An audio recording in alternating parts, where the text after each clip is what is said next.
আসসালামু আলাইকুম সুপ্রিয় শিক্ষার্থীবৃন্দ, আজকে আরেকটি ক্লাস নিয়ে তোমাদের সামনে আমি হাজির হয়েছি। আশা করছি তোমরা সবাই ভালো আছো।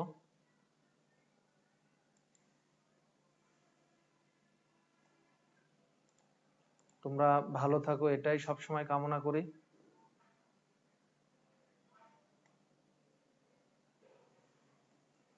তো আমি তানজিরুল হোসেন রাব্বি, প্রভাষক, ফিনান্স, ব্যাংকিং ও বীমা, কৃষি বিশ্ববিদ্যালয় কলেজ। গত সপ্তাহে বা গত ক্লাসে আমরা ফিনান্স, ব্যাংকিং ও বীমা পঞ্চম অধ্যায় short term and mid term finance নিয়ে আলোচনা করছিলাম, এবং ওখানে আমরা যে বিষয়টা আলোচনা করছিলাম সেটা ছিল কস্ট অফ ট্রেড ক্রেডিট, মানে ব্যবসায় ঋণের ব্যয়।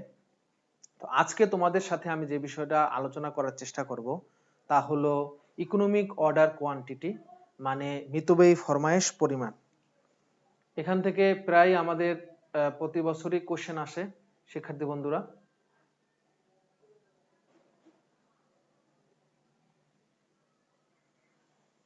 তো এই মিতব্যয়ী ফরমায়েশ পরিমাণ মানে হলো ইকোনমিক অর্ডার কোয়ান্টিটি। এটা কি, এটা প্রথমে আমাদের জানতে হবে। শিক্ষার্থী বন্ধুরা দেখো, এখানে আমরা কি দেখতে পাচ্ছি, এখানে লেখা আছে মিতব্যয়ী ফরমায়েশ পরিমাণ হলো এমন এক ধরনের ফরমায়েশ যেখানে পণ্যের বহন ব্যয় এবং ফরমায়েশ ব্যয় সবচেয়ে সর্বনিম্ন। এখানে আমরা স্ক্রিনে এখন দেখতে পাচ্ছি, দেখো তোমরা। তো মিতব্যয়ী ফরমায়েশ পরিমাণ বা ইকোনমিক অর্ডার কোয়ান্টিটি, এই বিষয়টা থেকে প্রতি বছরই কিন্তু আমাদের পরীক্ষায় প্রশ্ন আসে এবং গাণিতিক সমস্যা আমাদের সমাধান করার জন্য বলা হয়ে থাকে। তো আমরা প্রতিনিয়তই কি করি, কারখানার জন্য মজুত পণ্য অর্ডার দিই। এখন বেশি পরিমাণ মজুত পণ্য যদি আমরা একসাথে অর্ডার দিই তাহলে আমাদের এইটা ধরে রাখতে সমস্যা হবে। আবার যদি আমরা ভিন্ন ভিন্ন করে অর্ডার দিই তাহলে কি হবে, তাহলে আমাদের বারে বারে অর্ডার দিতে হবে। আমি যদি এই বিষয়টা তোমাদেরকে একটু অন্যভাবে বোঝানোর চেষ্টা করি, তোমরা খেয়াল করো শিক্ষার্থী বন্ধুরা, তোমরা একটু এখানে খেয়াল করো। ধরো তোমার কারখানায় এক বছরে 40,000 প্যাকেট আটা দরকার। তোমার কারখানায় এক বছরে 40,000 প্যাকেট আটা দরকার। এখন তুমি এই 40,000 প্যাকেট আটা যদি একবারে নিয়ে আসো, অর্থাৎ তুমি যদি একটা অর্ডার দাও, তাহলে এক অর্ডারই তুমি কিন্তু 40,000 প্যাকেট পেয়ে গেল। তাহলে তোমাকে কি হলো, বারে বারে আর অর্ডার দেওয়ার ঝামেলা পোহাতে হলো না। অর্থাৎ আমরা বলতে পারি যে আমাদের অর্ডারিং কস্ট কমে গেল, কারণ এখানে একবার আমরা অর্ডার দিচ্ছি। কিন্তু এই 40,000 যে মজুত পণ্য তুমি নিয়ে আসলা, এই 40,000 মজুত পণ্য তোমাকে এখন যে সমস্যাটা হবে, এই 40,000 মজুত পণ্য এটা অনেক বড় পরিমাণ পণ্য, তার মানে এর জন্য তোমাকে গুদামজাত করতে হবে। তার মানে গুদামজাত করার জন্য তোমাকে বেশি স্পেস লাগবে, অনেক বড় একটা কারখানা হয়তো ভাড়া লাগতে পারে।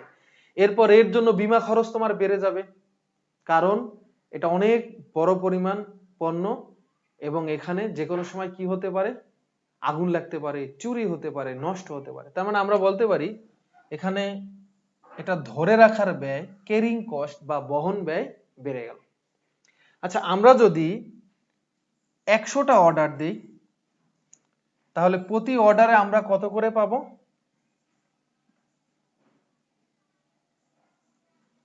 400 করে। আমরা যদি 100টা অর্ডার দিই তাহলে প্রত্যেক অর্ডারে আমাদের কত করে আনতে হবে, 400 করে আনতে হবে।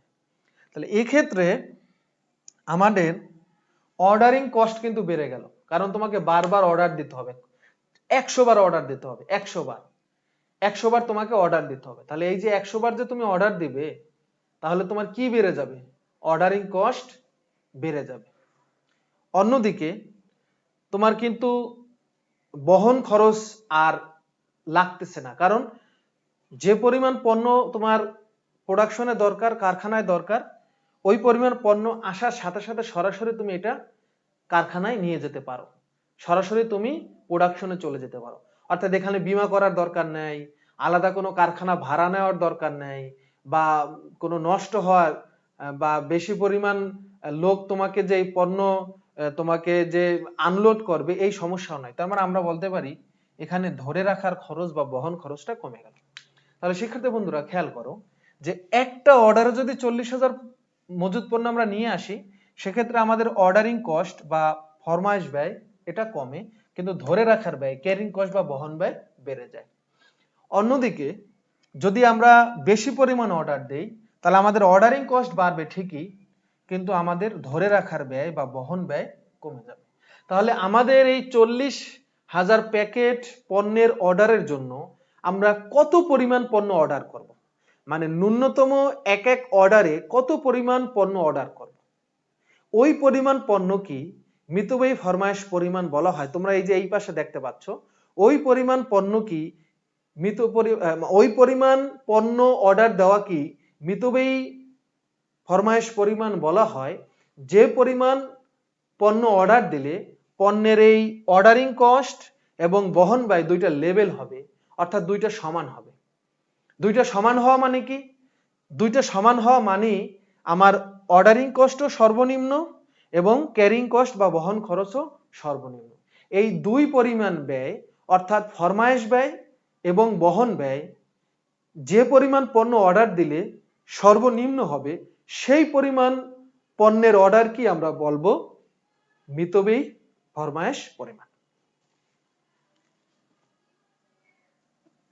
তাহলে মিতব্যয়ী ফরমায়েশ পরিমাণ কি, এই সংজ্ঞা বা এই কনসেপ্টটা আমার বিশ্বাস যে তোমাদের ক্লিয়ার হয়েছে। শিক্ষার্থী বন্ধুরা, আমার বিশ্বাস তোমাদের এই কনসেপ্টটা ক্লিয়ার হয়েছে।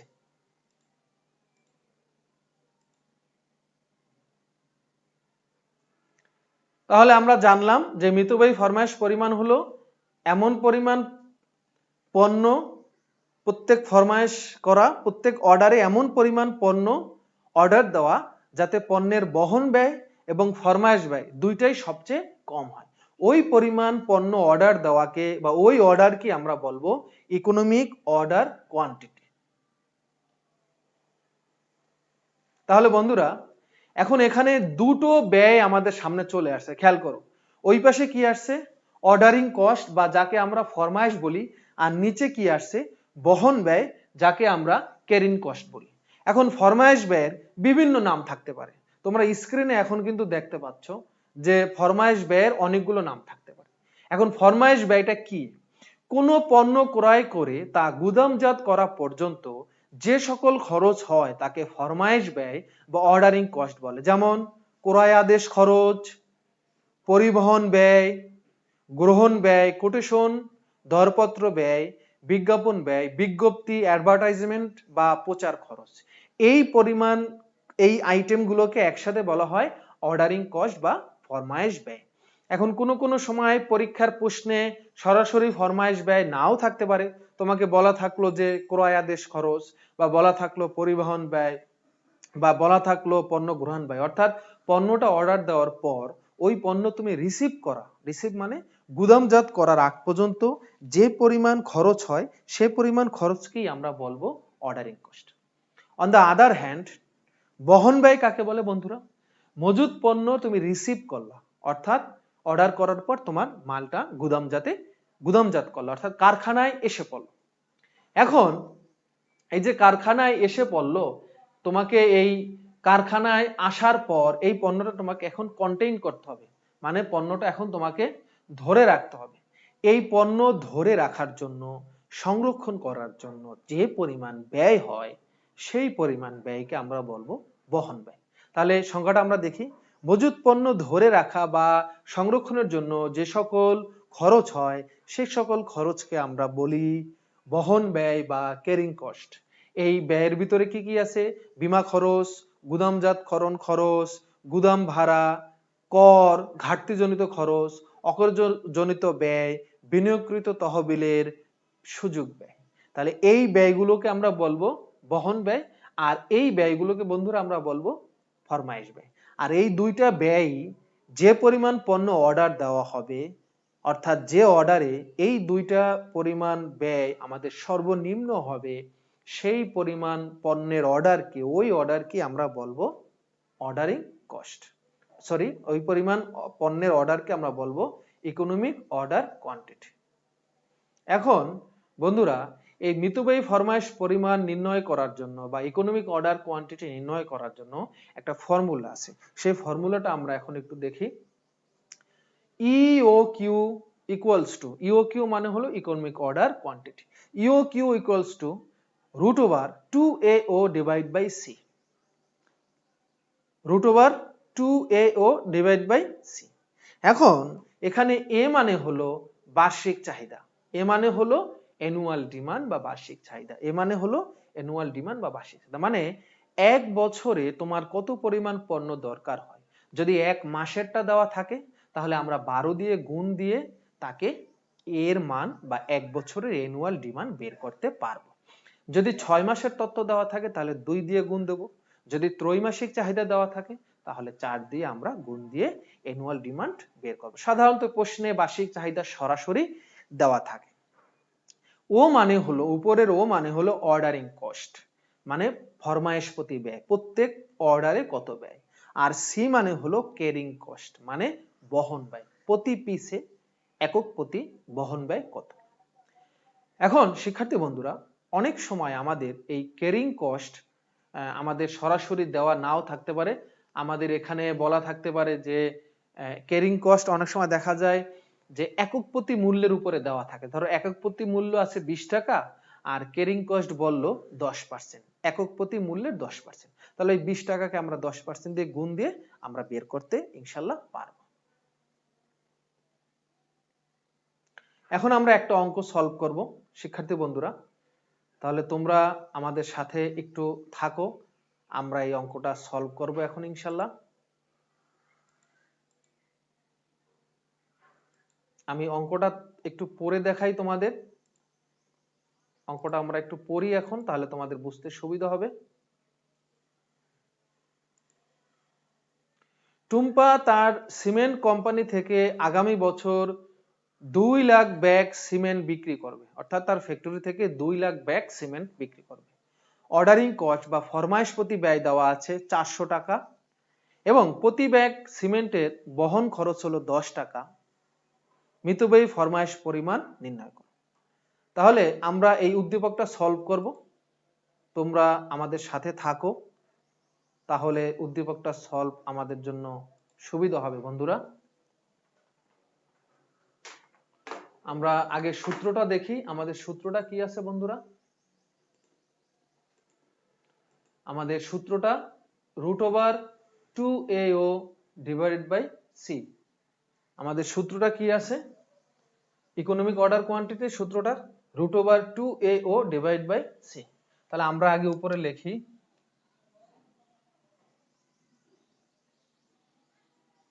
মিতব্যয়ী ফরমায়েশ পরিমাণ নির্ণয়। টুম্পা একসাথে এক বছরে 2 লাখ ব্যাগ বিক্রি করবে। আমরা প্রশ্নটা একটু দেখি বন্ধুরা। টুম্পা তার সিমেন্ট কোম্পানি থেকে আগামী বছর একসাথে 2 লাখ ব্যাগ বিক্রি করবে, 2 লাখ ব্যাগ সিমেন্ট বিক্রি করবে। এখন টুম্পা কি একসাথে বিক্রি করবে, তাহলে তো তার ধরে রাখতে অনেক খরচ হবে। আবার টুম্পা যদি 10,000 বার যদি অর্ডার দেয় তাহলে তো তার 20টা করে তার হবে, সরি 200টা করে তার 20টা করেই হবে তার করতে আনতে। আবার যদি টুম্পা 5,000 করে অর্ডার দিতে পারে, টুম্পা 100 করে অর্ডার দিতে পারে, তাহলে কিন্তু আবার অর্ডারিং কস্ট বেড়ে যাবে। একদিকে দেখা যায় বেশি অর্ডার করলে অর্ডারিং কস্ট বেড়ে যায়, আবার কম অর্ডার করলে অর্ডারিং কস্ট কম হয় কিন্তু আবার ক্যারিং কস্ট বেড়ে যায়। প্রশ্ন হলো টুম্পা প্রত্যেক অর্ডারে, মানে প্রত্যেকবার ফরমায়েশ করার সময় কত পরিমাণ সিমেন্টের ব্যাগ টুম্পা অর্ডার করবে, তাহলে পণ্যের বহন ব্যয় যাতে কম হয় এবং অর্ডারিং কস্টটাও কম হয়, এবং এই দুই পরিমাণ ব্যয়টা সর্বনিম্ন যেখানে হয় তাকে আমরা কি বলি বন্ধুরা, ই ও কিউ।